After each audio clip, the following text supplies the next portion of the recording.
everyone, to a chat with our latest Women's Net winner of the Amber Grant. Today, we're speaking with Jessica Owusu-Afriyie of Sweet Creative Studio, who's the Amber Grant winner for April 2021. I'm Marsha Layton-Turner, and I'm one of the members of the Women's Net Advisory Board. So Jessica, welcome. And thank you so much. Sure. Well, let's start at the beginning. Why don't you tell us a little bit about your business, and beginning with why you started it? Sure. So just to start, I do just want to say thank you again for this opportunity. It's so amazing, and I just really appreciate this grant and what it can do for my business. So I started my business about 4 years ago. And after I had spent many years, over a decade in the fashion industry, I had worked my way up from design assistant to design director for a private label and branded licensing company. And I found myself out of work with a young child, and I was, looking for what was my next step and what was my next move. And, it really, I did a lot of interviewing, and really at the end of the day, what I decided to do and kind of move towards was following my passion in the industry. I love working in design, but I was really being, called and pushed to working with more sustainable brands, more ethically focused brands. The industry, can get kind of a bad rap sometimes with, the amount of waste that is produced and things like that. And so, I wanted to have a little bit more power to choose who I was working with, and so that I could be proud of the brands that I worked with and the product that I ultimately created. So I started Sweet Creative Studio as a resource for other brands to come in to work with us on a design and development basis. So we work with our clients on product-based services, everything from creative design through to market-ready product, and everything in between. So there's many steps that go from having the idea for a product to having that product in hand and ready to sell to your consumer. And we help with all of those steps.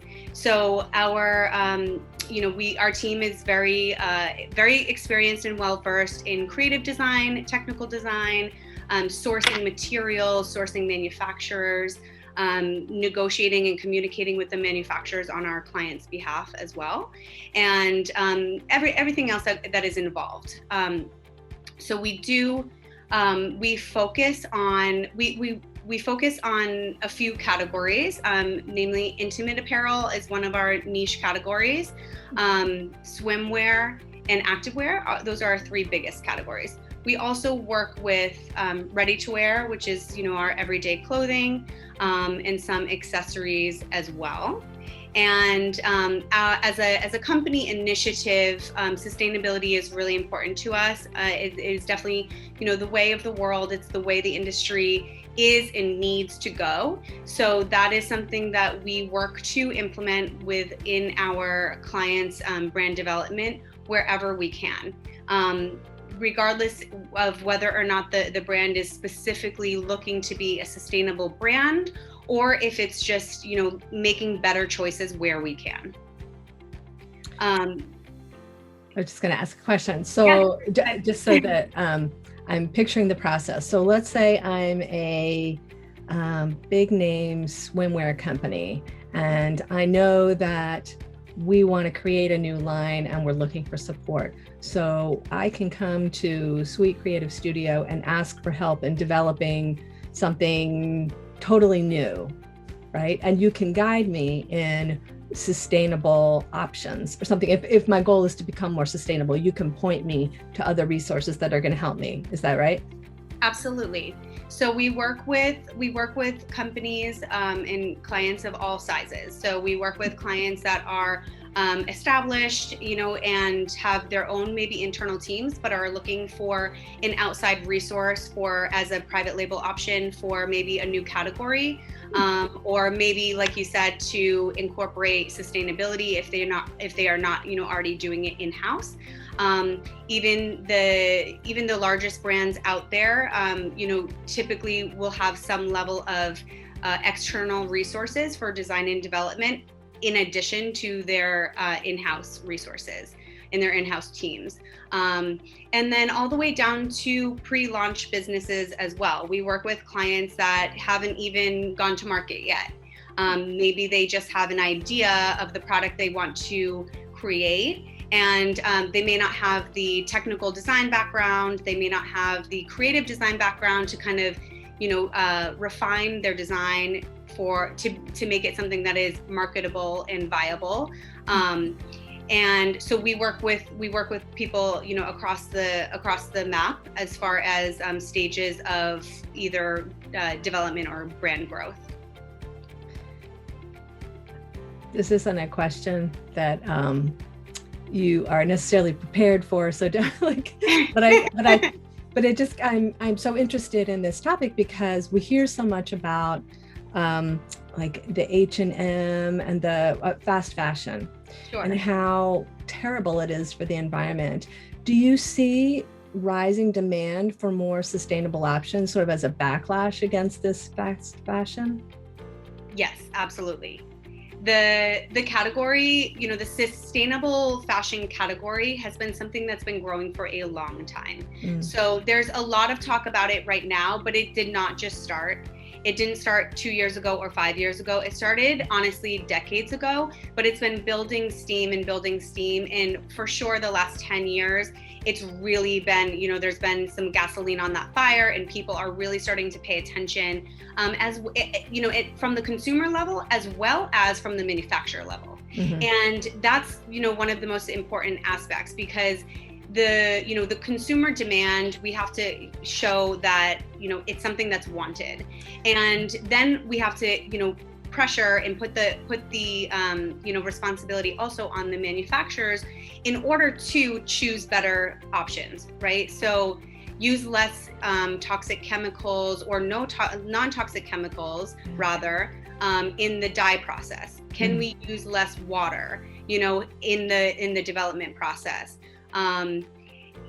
There are, can we use organic materials or recycled materials? And the thing is, from the consumer standpoint, the consumer can't get that until the manufacturer also makes that commitment and offers those options. So there's, a lot of innovative and more forward-thinking, manufacturers and vendors out there of materials and trims that have been working on these initiatives for a long, long time.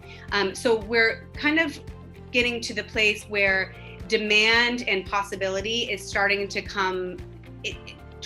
meet. Yeah.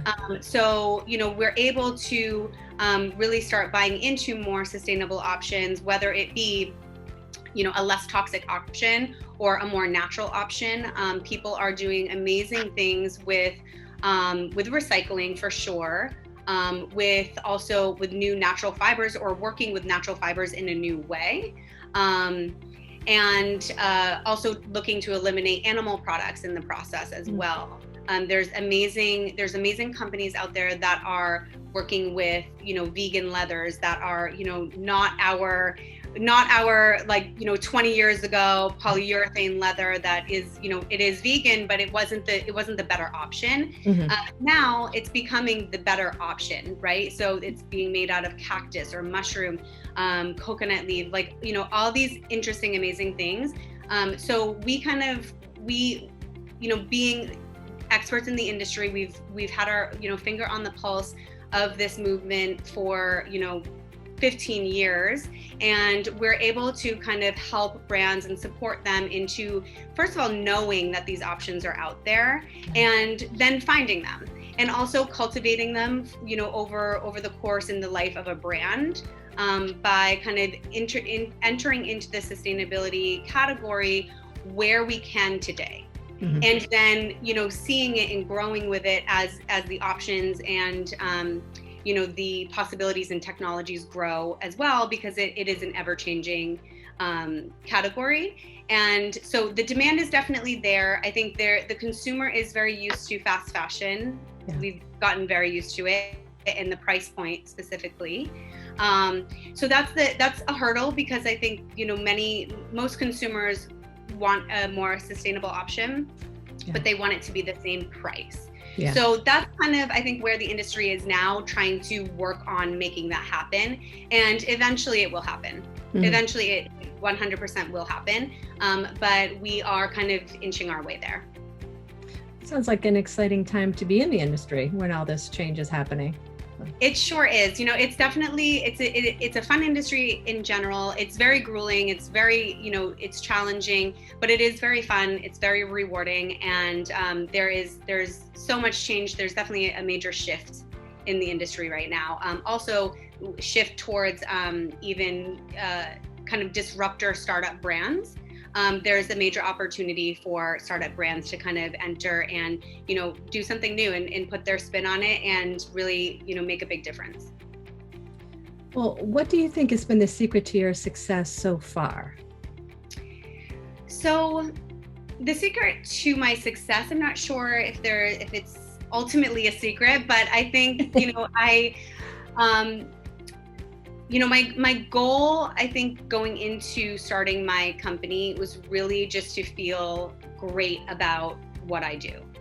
And, admittedly, sometimes in this industry, you don't, because of either the product that's being made or, the conditions that it's either, coming from or creating. And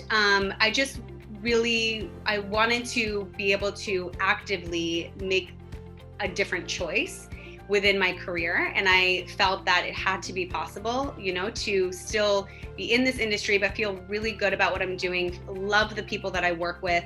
And so that's something that I live with every single day.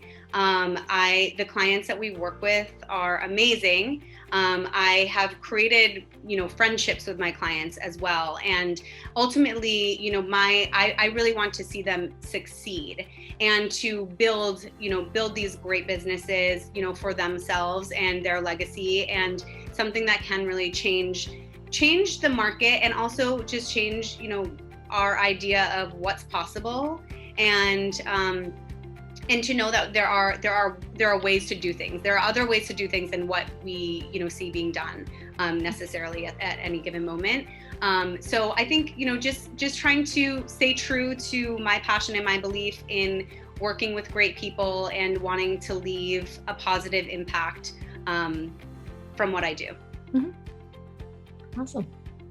Well, what made you decide to apply for an Amber grant? Did you have a particular need that you were trying to meet?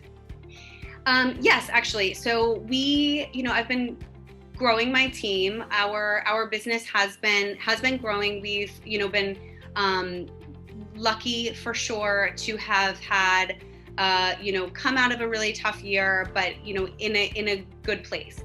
And so, we're basically looking to expand our reach and be able to work with even more companies.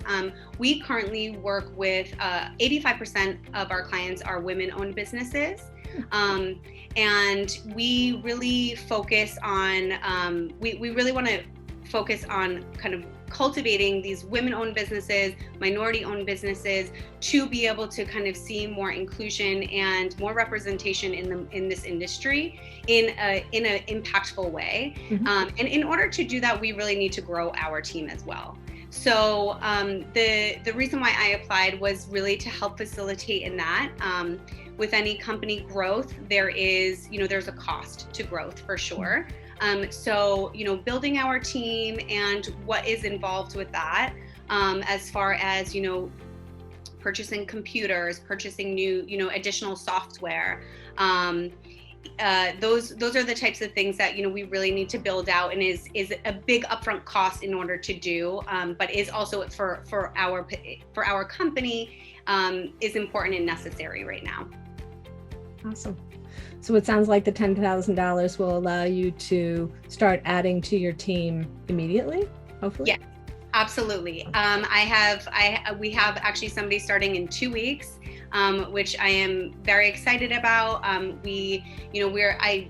am looking to kind of stretch this as far as it can go.